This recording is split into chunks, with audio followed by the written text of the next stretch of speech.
Hello. Hello, how are you guys? Doing grand with this very, very different Good. experience.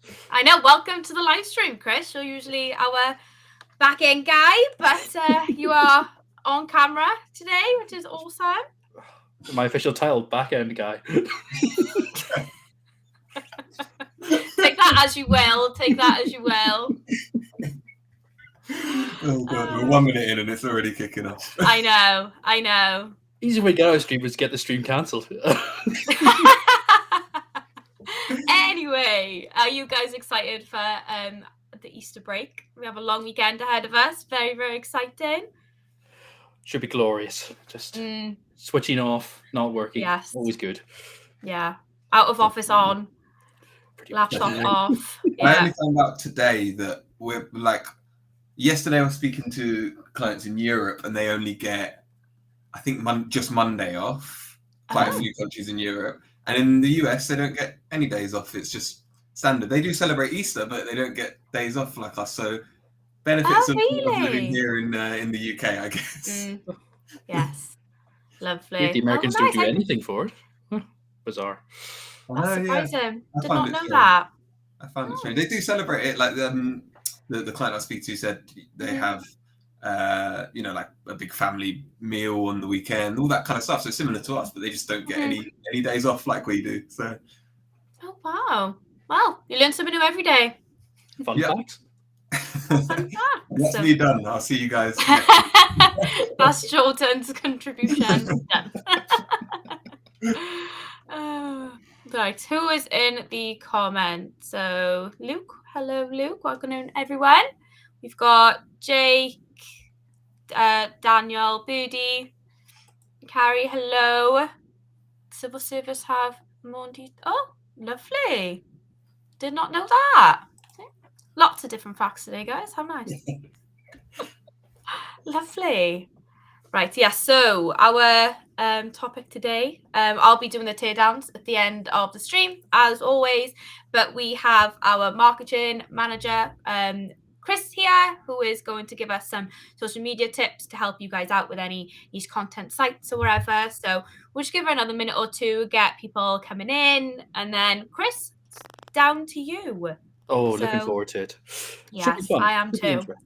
Yes, I'm really looking forward to it. So if you have any questions or anything, guys, when Chris is giving us a little chat, pop it in the questions in the chat box, wherever, and we can just answer them as and when. So don't be shy. Oh no, not at all. I'm happy for questions. We will have a full Q&A section at the end for any, if you want to hold them to I'm done talking and just say, what on earth is this? But yeah, should be interesting. The questions and sort of the topics we're covering are kind of stuff that I've dealt with in my career that would be useful to niche site owners. We'll sort of go through my background and all that there as we go through the presentation, but it should be helpful. Some of it may be relatively basic, but it's designed to be kind of accessible for everyone. It's not niche specific. It should be useful, hopefully, unless I've done a terrible job. So here's hoping. Shall we kick off then? Yes, let's go for it. Boom. There we go. Yeah. So tips for niche site owners. Let me just make sure that's working. There we go.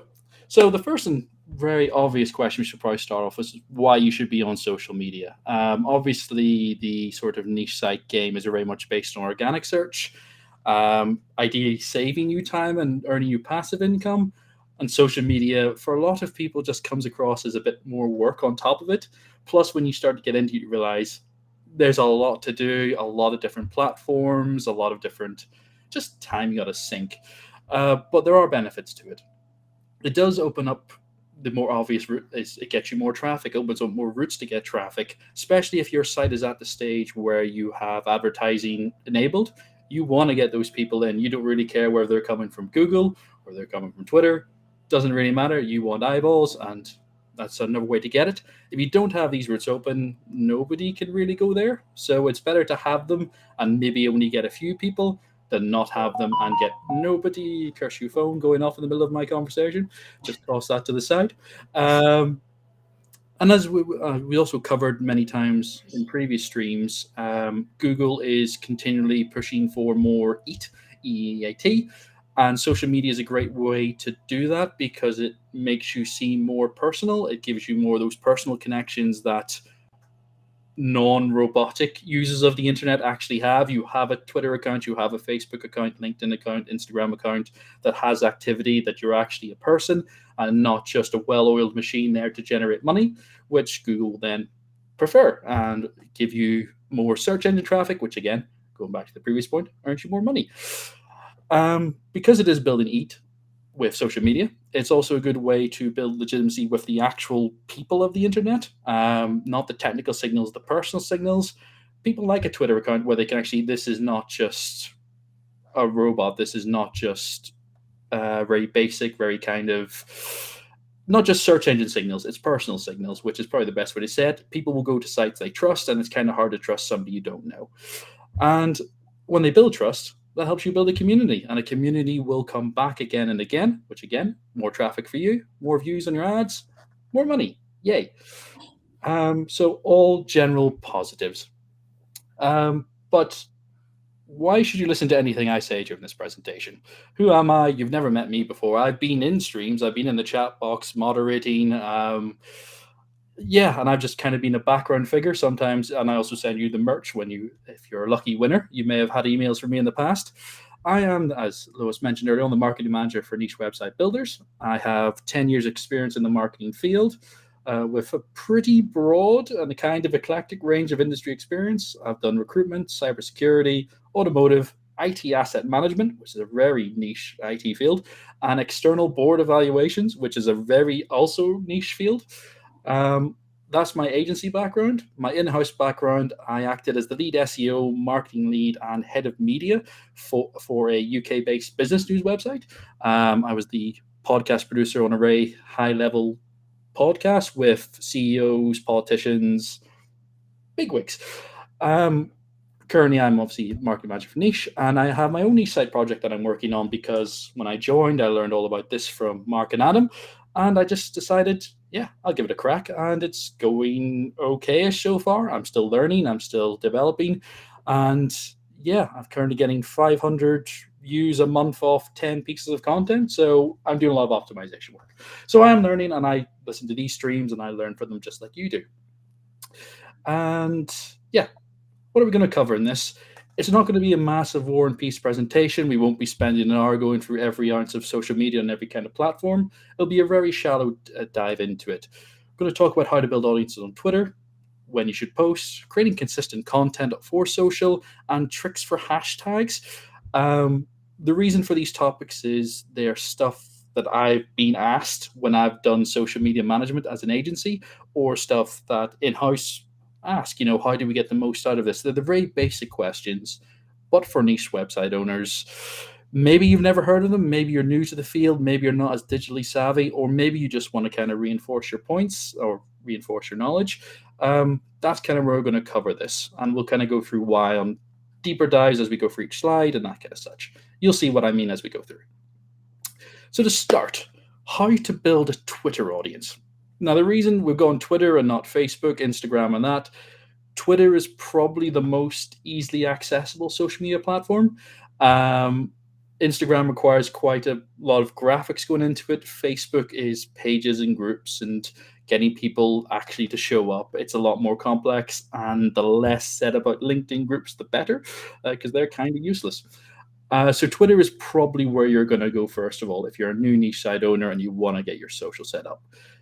When you get into it, you kind of find, oh, this is not quite as easy as just throwing a tweet up every now and then if you want to actually succeed on it and get traffic. The first step is, of course, though, building your audience. And there's a 5-step process to do it. It's not complicated. You can do it in 15 minutes a week kind of thing. And it will get you results. Won't send you to 1 million followers on Twitter, but it will get you consistent growth across the channel. Step 1, search for a term in your niche, whether it be tattoos, cars, pickleball, because I know we talk about a lot of pickleball stuffs. Just search for terms and see what accounts Twitter generates. Then start following them. Just follow about 40 to 50. If it's a slightly established account. If it's a brand new account, you might want to stagger this, may go 25 the first week, but follow them and then wait. That's it. You wait for 1 week, and then after that week, you go back into your following list, or the list of everyone you follow, see who follows you back. If they don't, unfollow them. And then you go back to step one and you do it all again.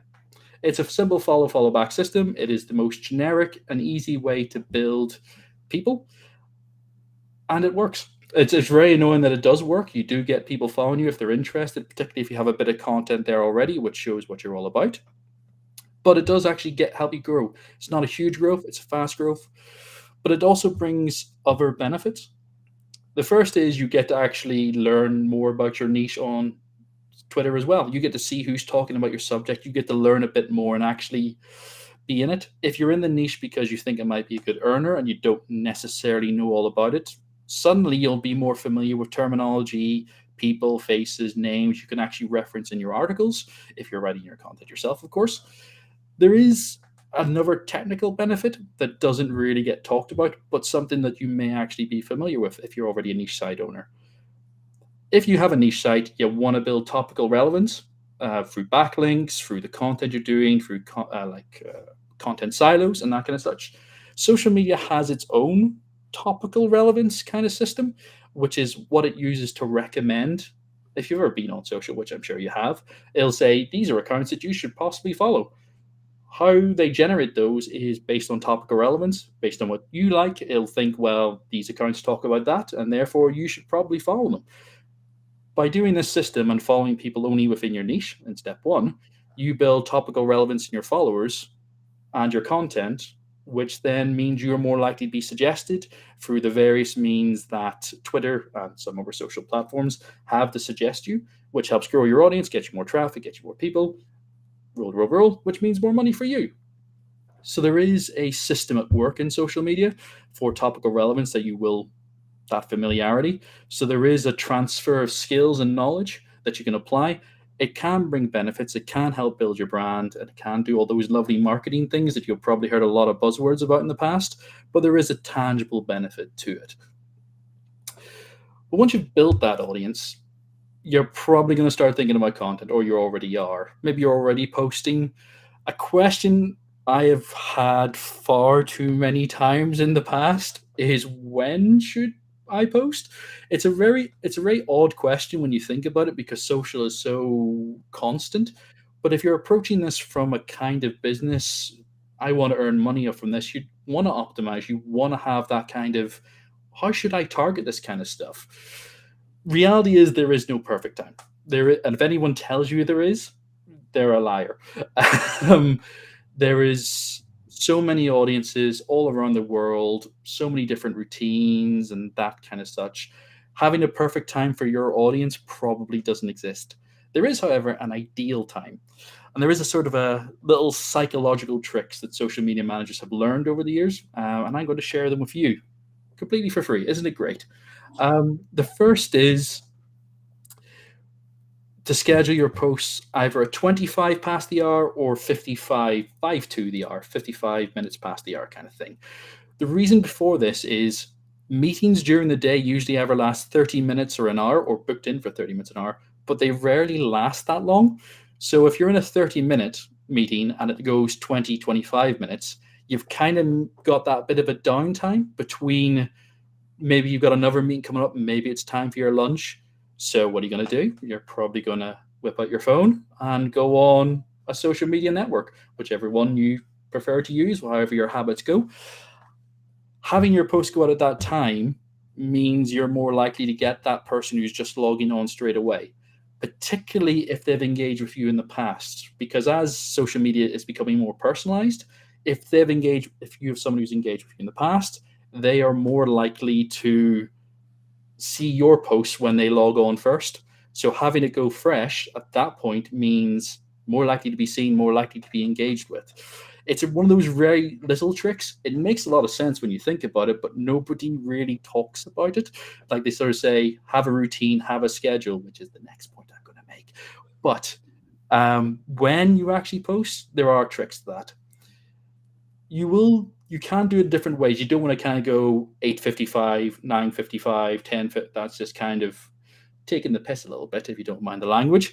You want to space it out around what your audience is doing, what they kind of do, have a bit of gap, but still go for that 5 minutes. Even in the evenings, we all tend to base our times around the hour. You go to bed at 10 or 11, depending on how much of a wild child you are. But I'm getting laughs on the other guys. It's great. You do tend to schedule that. If you're going to go start to switch off for the evening at 10, you will probably start to switch off at 9:55 and maybe take that last glance at your phone. Again, kind of timing it. You may schedule your dinner every evening if you're very organized for 6, 7 o'clock. So again, you'll be starting to get ready to do it about those 5 minutes before, which means you'll be picking up your phone, having a gander, and hopefully you'll be able to show your niche content. The second is building a routine, which every social media manager or guru will tell you is a good idea. There is a reason before it. And again, it's another kind of psychological thing. You want to become part of somebody's routine. And it's hard to do that if you're not part of their routine, on a routine yourself. When I log on the first thing in the morning, if I'm a bit early, I go on a certain number of websites. I go on the news. I check out certain blogs of sports I follow, blah, blah, blah. And I do the same sites kind of every day. Likewise, on social, you do tend to look for the same people over and over again, because if you like them and you know they're coming, you will go looking for things. There is a holy grail in marketing of becoming part of someone's digital routine. TV has a similar effect. If you're a big fan of, say, The Mandalorian or any of those TV shows that are released weekly on Amazon Prime, it becomes a thing that you do every week. It's like, oh, I can't wait to this Friday when the next episode comes out. It becomes part of that routine. You look forward to it, and you're kind of mentally already engaged before it's even got there. If you can achieve something a lot lower budget than The Mandalorian with your social content, you can get a lot of good engagement from people. It's very weird to talk psychological for marketing, but there is a weird psychology to it. And those are two very easy tricks. There is a system called Buffer, which is effectively a social media scheduler. You can set the times of your posts on a Monday morning to go throughout the entire week at those intervals and just let it run.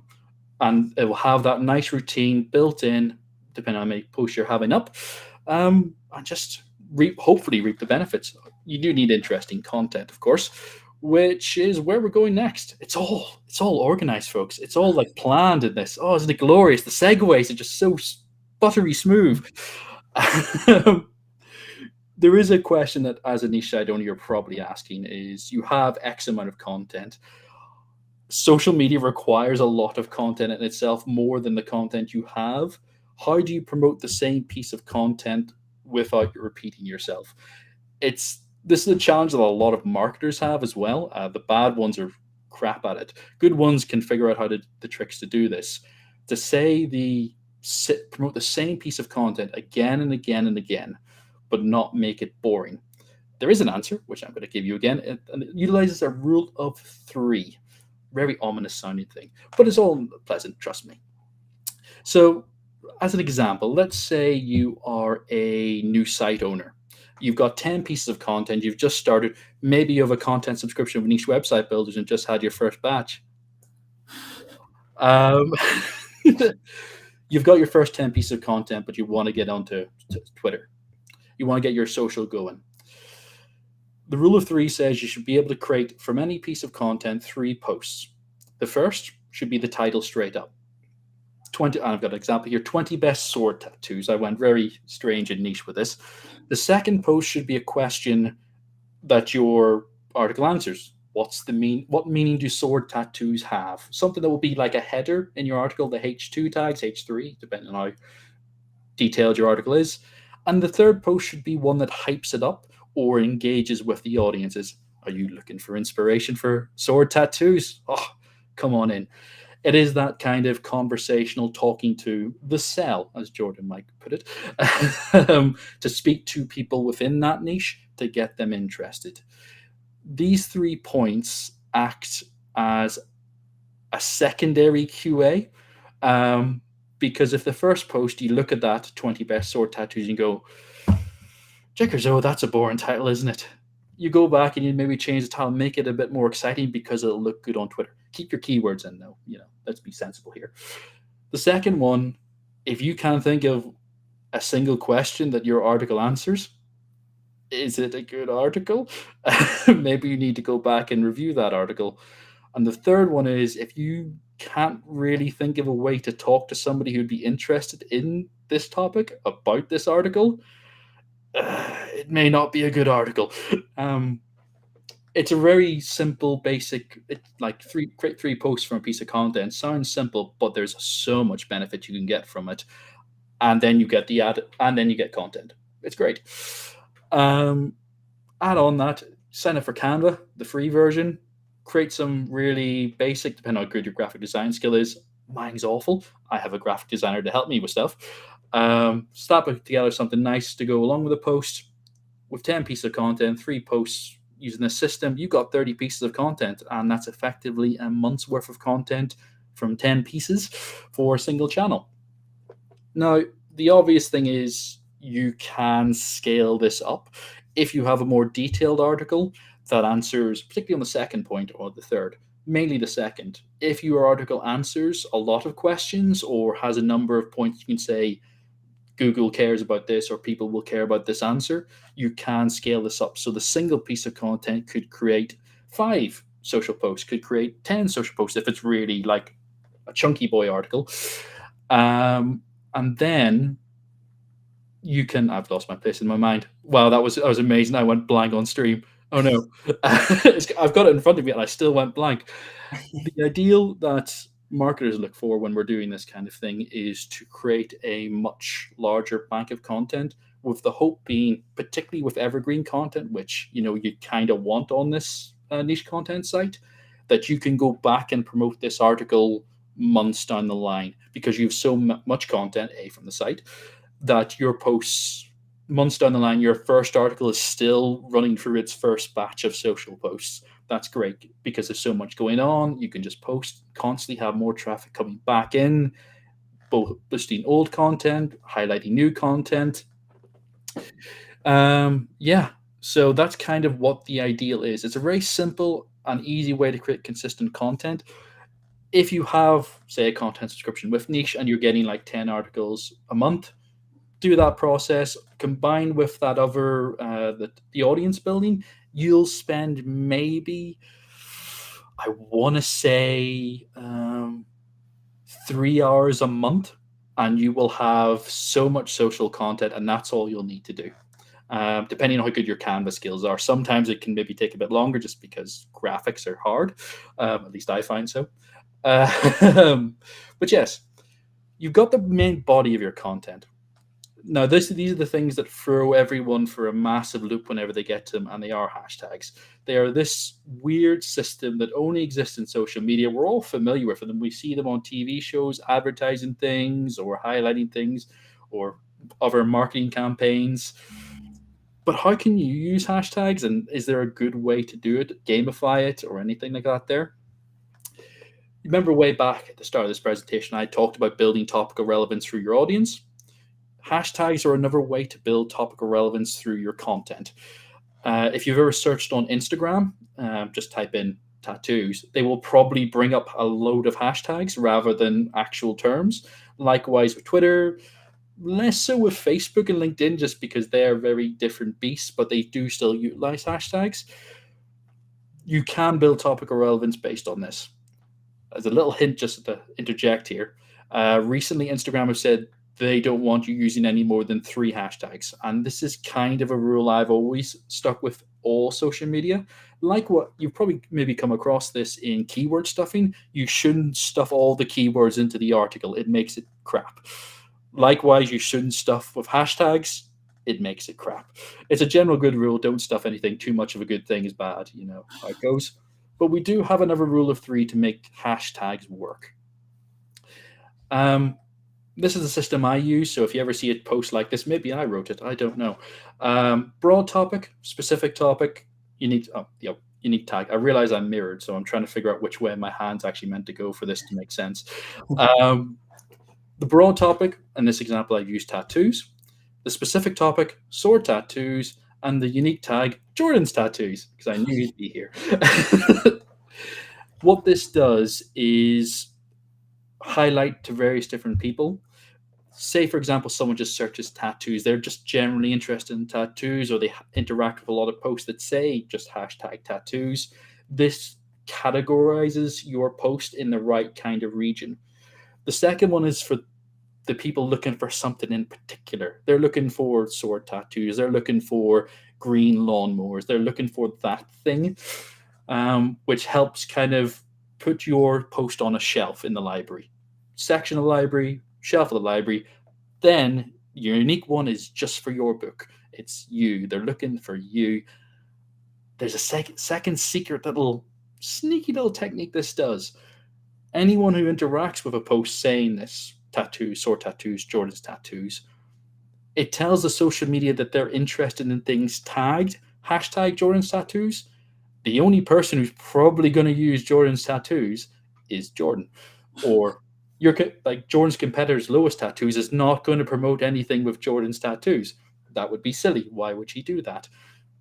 This is a good way to build in engagement and referrals through social media by specifying that they like something in particular while couching it in more broader terms. It's a little trick.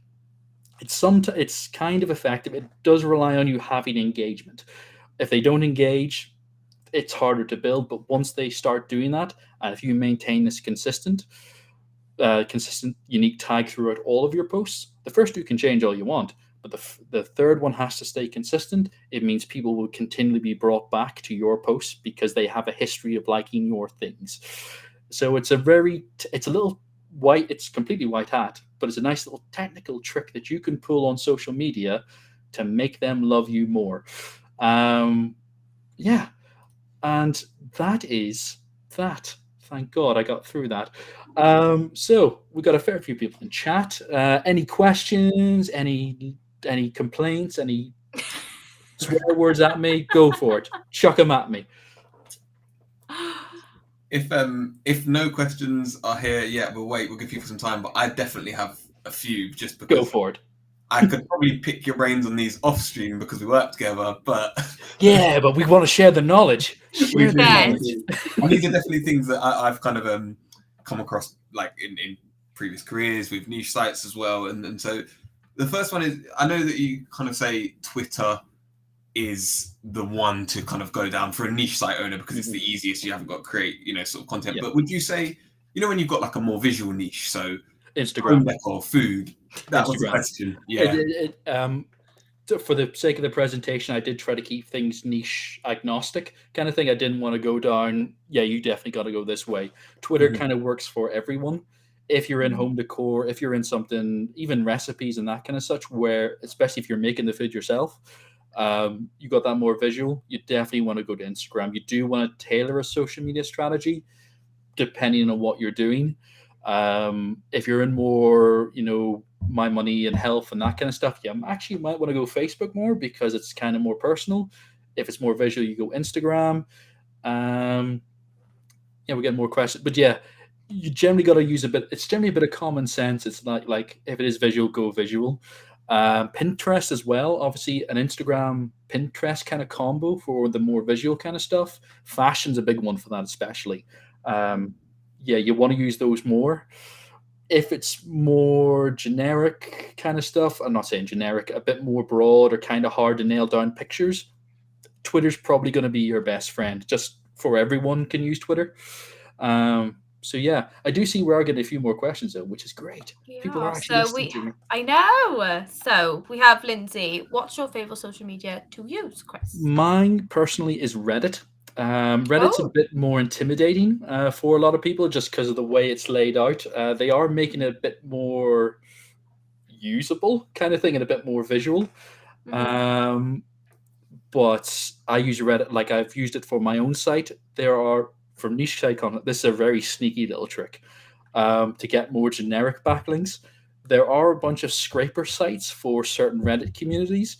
So if you post in there with a link, your page will get scraped more quickly by these effectively scraper sites, which then give you more a few backlinks quite quickly. Oh, So I got 6 DR40s off a couple of Reddit posts. wow. They're not topically relevant, but they are DR40s that otherwise would have cost me a bit of dollar. So Yeah, definitely. I decided to Oh, sort of sneak awesome. around that.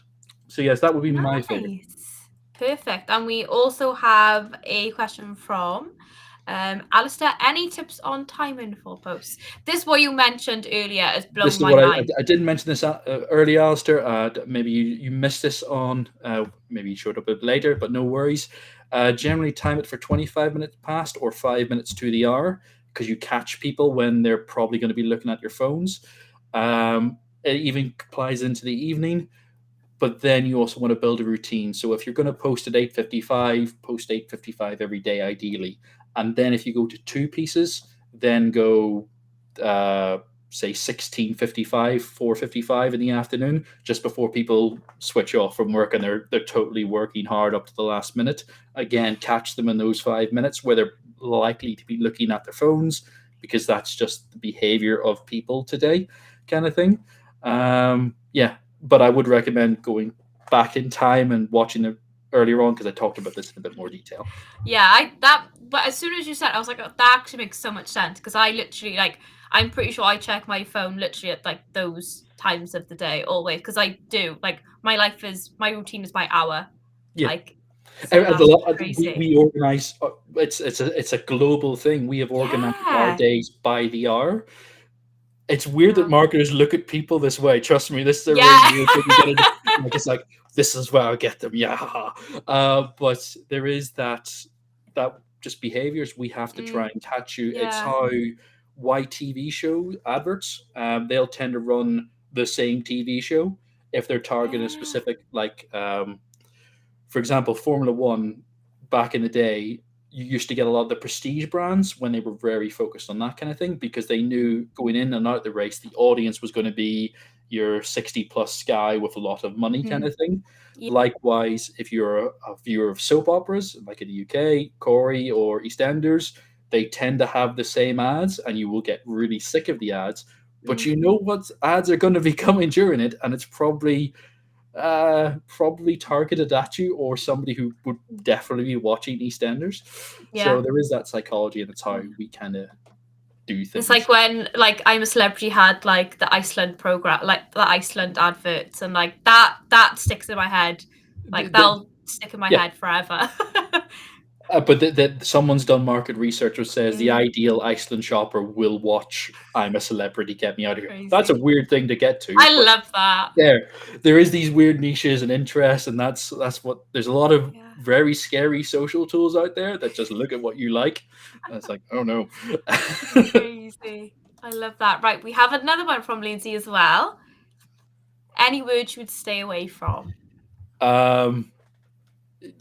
Anything swear word related. It's the same kind of, you would stay away from a site. You don't want to talk about Viagra. You want to avoid XXX and any kind of thing, because it kicks in automatic child filters. It's kind of, there's no sort of set words beyond the obvious kind of stuff, because it depends on the niche kind of thing. So no hard and fast words, but again, a bit of a common sense approach, going, I'm going to get in trouble for this one, best not. There is that kind of way to go about it. It is just a common sense thing. Sometimes you get caught out and it's kind of, it is what it is. Just delete the tweet and just move on with your life. Yeah, that's fair enough. Fair enough. And then we have another one from Luke. Any advice for people looking to repurpose content across social? I think that goes into the 3 posts, the 3 rule of 3 for posting kind of thing. It is, if the headline doesn't work, what questions work and how do you engage with the people? The more you can repurpose that and aim it that way, that's kind of it. Twitter is the reason I kind of go for Twitter first is because it has the most limited real estate. It is quite shorthand, so you have to kind of get the message across. With things like Facebook and LinkedIn and other ones, you do have the option to write more, so you can nick an opening paragraph, you can rewrite that and maybe aim it towards something, or take some of your questions and use those. But generally, because if you're starting with Twitter, you'll be quite disciplined and short. There's the post, there's the hashtags, there's the link. Let's go. If you keep it simple, it generally works. Our attention spans aren't great anymore, thanks to things like TikTok, and people use phones quite. It's a lot. Big long things work for LinkedIn. Short things work for Twitter. Pretty things work for Instagram. Personal things work for Facebook. That's kind of the way it goes. Other social have their own kind of stuff. Reddit's a nightmare because every community has a bit of a different behavior to it. But really, it's a common sense. Again, I keep saying common sense as if it's just kind of, it is common sense, and I just hope it is. I'm just not deep in the marketing rabbit hole. Yeah, it's just kind of making the most of what you can and making it work for the platform you're on. But then anything can be repurposed, kind of way. Perfect. I do have another question, but I can go for it. So I know you mentioned something like Buffer as a tool. Yeah. Obviously, you've got tools for loads of different things. So I know like Instagram's got loads of those different link in bio type tools. They're the ones that come to mind. But yeah, in terms of like tools for socials, low cost, but if you're a niche site owner, are there any tools that you need to think about having, and any that you'd say are definite you should have that to make your life easier type? That's definitely why I go for Buffer. It's very low cost. If you're only starting out, Buffer will do you most of the job. It'll cover most social media platforms that you're probably going to be using. If you're looking low budget, there are native tools built in for Facebook and Instagram, for example. They're tied in together. So you can, if you're using Facebook and Instagram, use their inbuilt stuff and it'll work a treat kind of thing. It will work, and it will work. Some issues that I have with schedulers is the likes of some social media platforms don't like you using external tools. They prefer you use what they've given you. So they tend to make your life difficult. For example, I had horrendous time way back in the day with Hootsuite and LinkedIn. Those two LinkedIn doesn't like anybody really. It's that kid in the class. So every time I would schedule something, it would come out looking horrible. The format would be wrong. The spacing would be off. Pictures wouldn't load properly. It was a nightmare. But Buffer is generally my go-to, and I would recommend as a low cost. If you're trying to make money off a site, you don't want to invest too heavily into your social, unless you're making a fair chunk of change off it. You don't want to invest too heavily into your social when you can do it free and cheap with the native platforms, and then Buffer on top of that. If anything past that, really kind of take that look and, do I really need this? Is spending that money worth the time I'm gonna save, kind of thing? And it's kind of that kind of balance that only really you can find. But yeah, that's kind of the way I'd approach it. And I suppose Canva as well, the paid version. Canva free. If there's a free tool, milk it for all it's worth. Moral of the story. Yeah, pretty much. That's all my questions that I had. So hopefully some people had similar questions to me that they were thinking about and were too shy to ask. So. Perfect. Well, then with that, I will say thank you, everybody. And thanks for listening. Thanks for asking the questions. Thanks, Jordan, for having some backup questions there for me. I'll get rid of this wee boy. Perfect. Right, I think we're ready for the teardown. Should we get into it, guys? Hell yeah. Perfect. Okay, so the first one we have today, it is Guilt Trip Coffee. It is in the coffee niche, DR17. It is 6 years old and 84 referring domains. So this site was created back in 2018.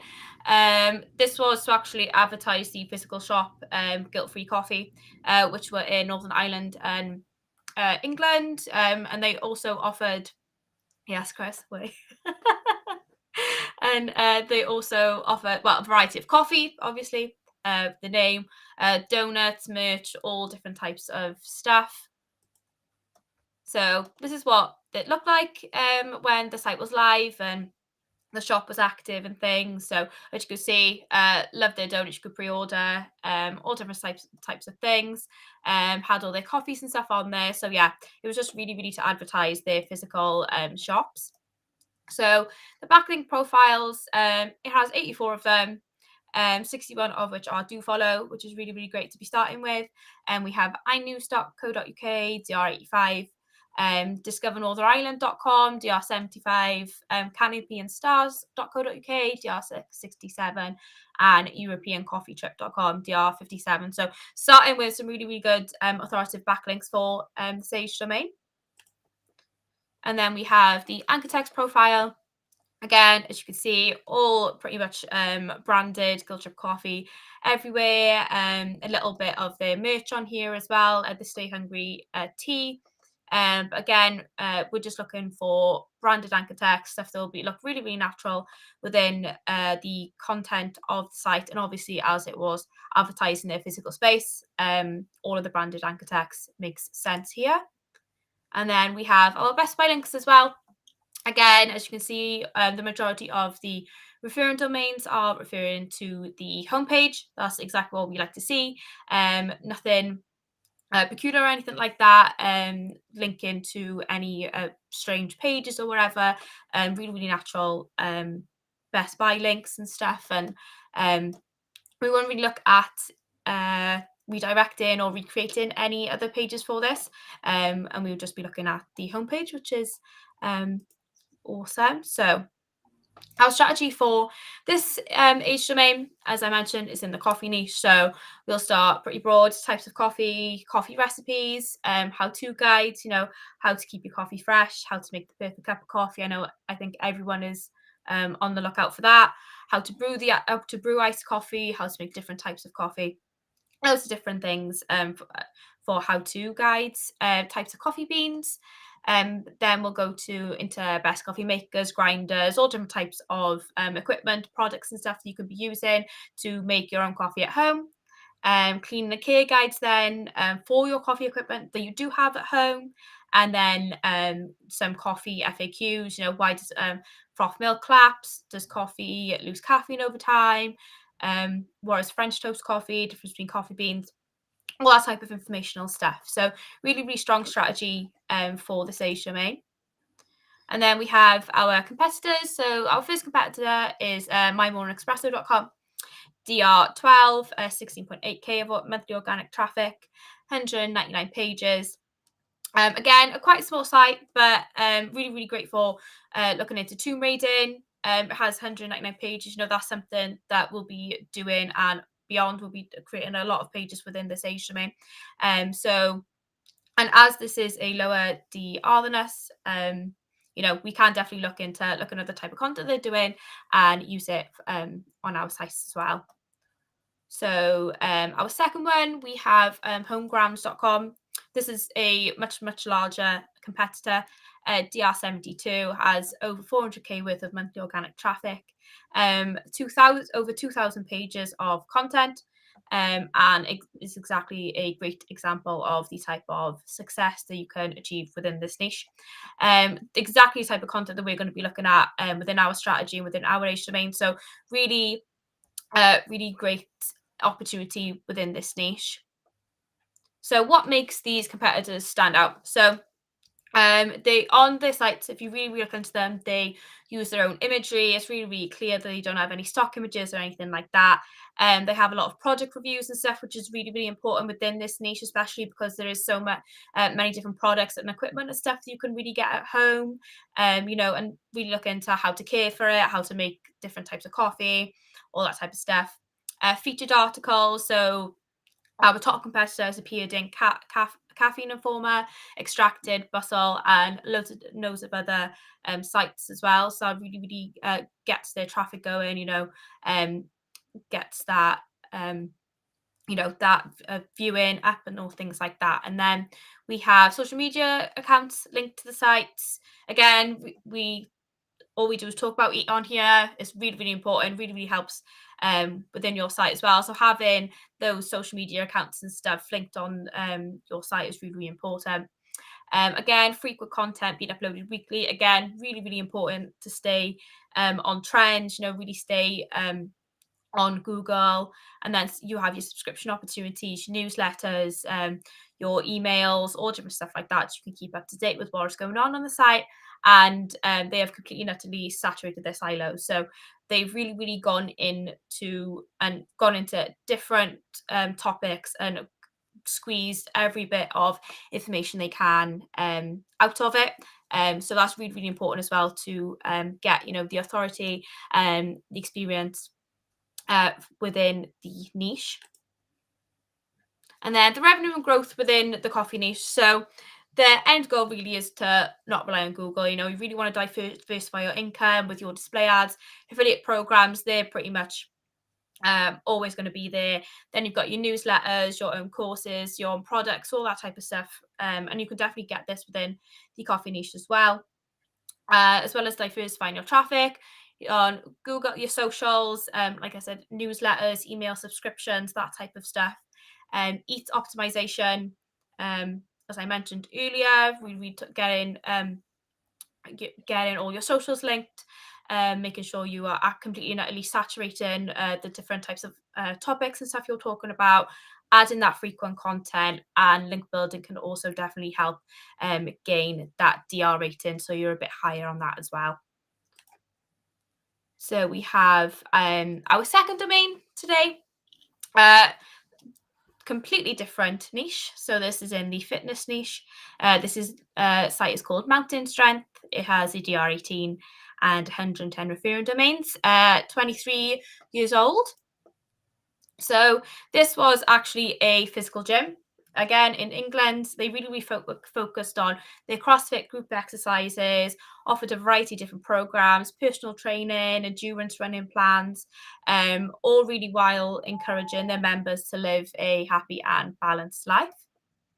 So as you see here, this was their physical gym, where they also, you see at the top here, don't know if you can see that, just about maybe, but as you can see, they have their nutrition their nutritions tab, their blog, their programs, lots and lots of stuff, just like your typical gym. So the backlink profile for this one, as I mentioned, 110 referring domains. So we have right at the top CrossFit.com, DR88. I mean, it was a CrossFit gym. You can't get any more relatable than that. Spartan.com, DR77. Whole30.com, DR76. Dragon Door, DR70. The next one, DR61, and the next one after that, DR54. So again, really, really starting off strong with these backlinks too. They're niche relevant, they're authoritative. That's exactly what we are looking for when we look at our backlink profile for our niche domains. Again, the anchor text profile, very, very similar to our Guilt Chip Coffee. This was really just to advertise their physical gym. So we're seeing a lot of branded anchors here, which is completely normal and the exact type of stuff that we want to be seeing. And then we have our best by links as well. Again, the majority of these just looking at the homepage, which is exactly what we're looking for. Everyone's just clicking on there, going to the homepage, all the referring domain stuff. So your CrossFit.com, all that type of stuff, that's going straight to this homepage. So then the viewers can see what this gym had to offer. So our strategy for this one, as I mentioned, it was a CrossFit gym. So we're going to really focus on that and then broaden it out into the actual fitness space. So we'll start with what is CrossFit.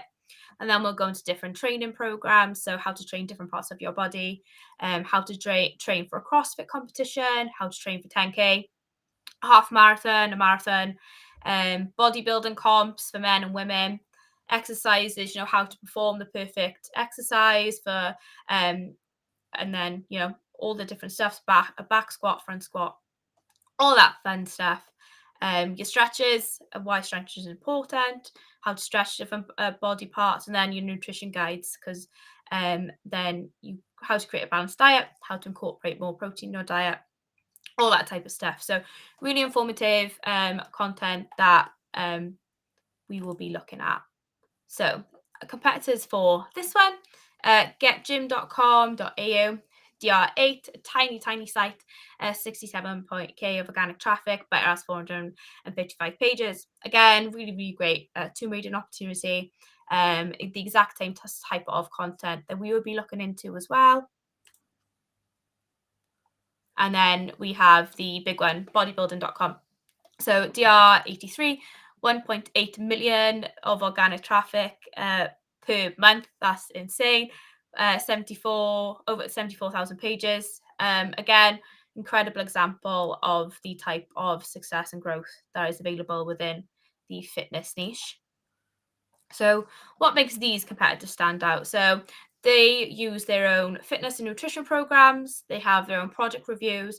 They have their own forums. So really important within this niche. It's a lot like the craft niche. You really want to create a community within your site. You want to make those groups. So you will then, those forums, your social media groups, all that type of stuff. Also important to have your social media accounts linked to the site, as I mentioned before. Frequent, helpful and informative content being uploaded weekly, subscription opportunities again, case studies. So they had their clients and stuff, their personal experiences, how the site's helped them and all things like that, and also their own imagery. So a lot of similarities within these two competitors, even though they're on their different niches, but the same type of things that make competitors stand out is really important, and exactly the type of stuff that we will also be using for our age domains as well. So again, revenue and growth opportunities, diversifying your income, as I mentioned, display ads, affiliate programs, newsletters. They're all you can really tune in onto those. Courses as well, products, supplements, equipment, training programs, lots and lots of different things you can use to diversify your income within the fitness niche. Again, diversify your traffic. You can get these from the different courses you do, the different programs you do, your newsletters, your subscriptions, all that type of stuff. Your EAT optimization, frequent content, and link building. Again, 3 basic things that really help you get that revenue and that growth as well if you really stick to it. So yeah, that is it. Thanks, guys. I love that Mountain Strength name. That's a great brand. It's great, isn't it? Yeah, it's really, put the margin good. spin. I love that. That's you can work with that quite easily. Definitely. Yeah, it looked like an awesome gym, to be fair, when I was looking at it. So, but yeah, it'll be a really fun domain to be working with, whoever gets it. So yes, awesome. Right, I think do we have any other questions? No, quite quiet. Well, if you do, guys, let us know. We'll stick around for a couple more minutes, and then we'll get going. Enjoy our break. I have until 4:25 to check my phone. Or in 2 minutes time. Or in 2 minutes time. Yeah, exactly. Just get really boring streams going. Yeah, there we go. Oh, perfect. Right. I don't think we have any questions, guys. Doesn't look like so it. I think. Do we know what the next week is? I don't think we know yet. So I don't think we do. I'm not sure if Mark and Adam might be here. I think Mark and Adam are here, but we don't have a topic yet. Yeah, I'm always here, so yeah. I'm always doing teardowns, guys. So I'm gonna be here next week. Me and Jordan will be free though. We can run away and be free. Jordan will probably be back like the week after or something. Yeah. He's always on here. I imagine so. I don't even know when I'm on, but I'm sure I'll be at some point in the very near future. Perfect. Oh, awesome, guys. Okay, well, thank you very much for watching, guys. It's been a fun one. We will see you the same time next week. Bye-bye. Bye.